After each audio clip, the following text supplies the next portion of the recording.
Welcome to Subramani. In case you're wondering where am I'm in this place called GB, and this is a company with whom I'm staying. It's a homestay, and I'll be putting up a separate video on about this place too. And let me assure you, these are not sponsored videos. This cap is borrowed, t-shirt is mine. And today I'm going to talk to you something about in retirement.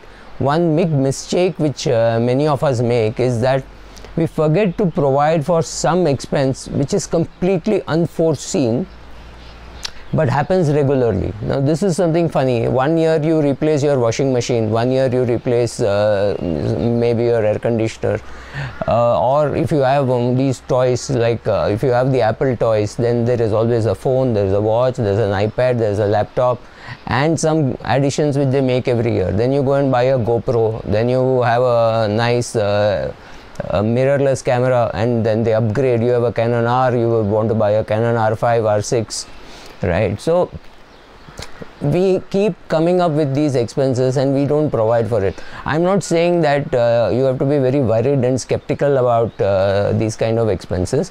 Yes, of course we should be planning for it, that's all. So let us say you have a car and you want to replace your car. Your car costs say 15 lakhs and you expect it to last about 7 years. You don't want to use a car which is more than 7 years old.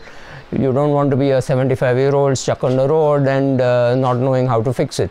And let us make an assumption that you will drive till you're 80. And now you have retired at the age of say 55. So next 25 years divided by 7, you will get at least 3 cars for yourself. That's fine. Let us assume at a flat rate of 15 lakhs for the car. I'm not providing for inflation. Let's say 15, say 17 and 20, 3 types of cars that you will buy. So 15 plus 20 is 35 plus 17 is 52. 52 divided by the number of years in which you're going to buy this car, that means next 25 years, which means 2 lakhs per year goes into a fund which is used to replace the car. Now I don't think you need to get that specific, but you need to understand that 2 lakhs per year is about 20,000 rupees a month, and 20,000 rupees a month is just for one gadget. Can you live without a car? Of course you can live without a car. Can you live without an expensive mobile phone? Yes, of course you can. Can you live without a laptop? Yes, you can. You don't have to upgrade it, but the chances are if you have money you will upgrade it. Chances are if you don't have money you will not upgrade it. But to think and plan for it on a monthly basis makes more sense than to worry about it the day it happens. So put away an X amount, create a separate fund. Maybe it could be a fund with say 70% in equity and 30% in debt, and put it away, and could be a balanced advantage fund. Then you could just put away an X amount there, or you should keep it in your, this would be your bucket number 3, and see how much is the money there, and any time that you think that you have nothing else to do, you can dip into it and buy.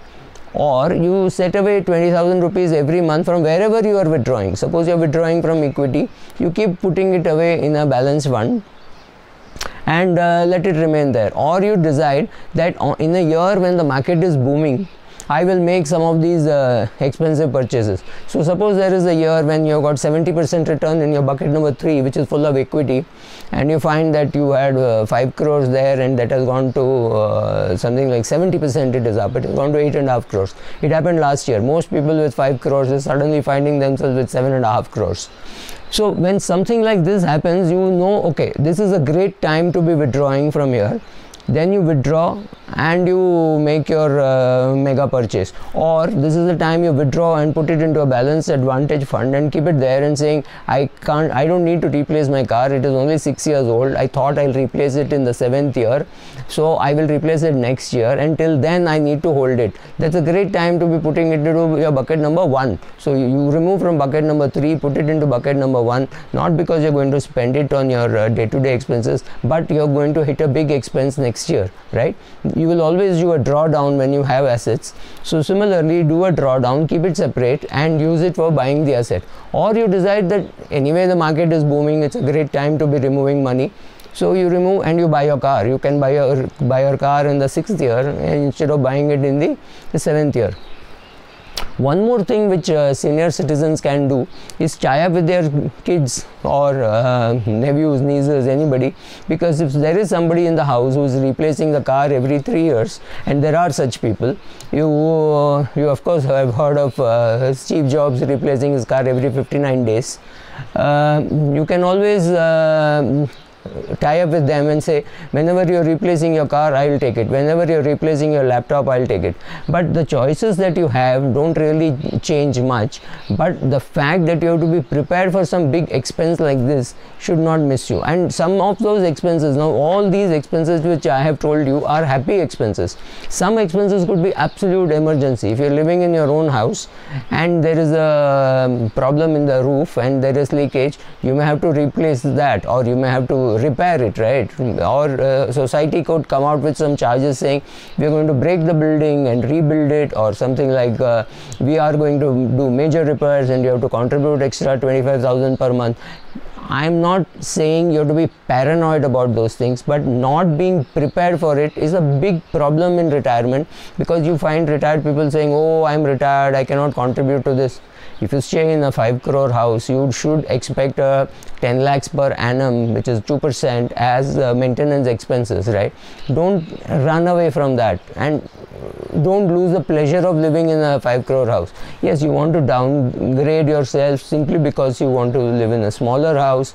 I'm not even saying downgrade, I'm saying downsize yourself. That's fine. But if you don't want to downsize yourself, you should not be forced to downsize. As long as you understand that and you plan for it, life is good. Thank you.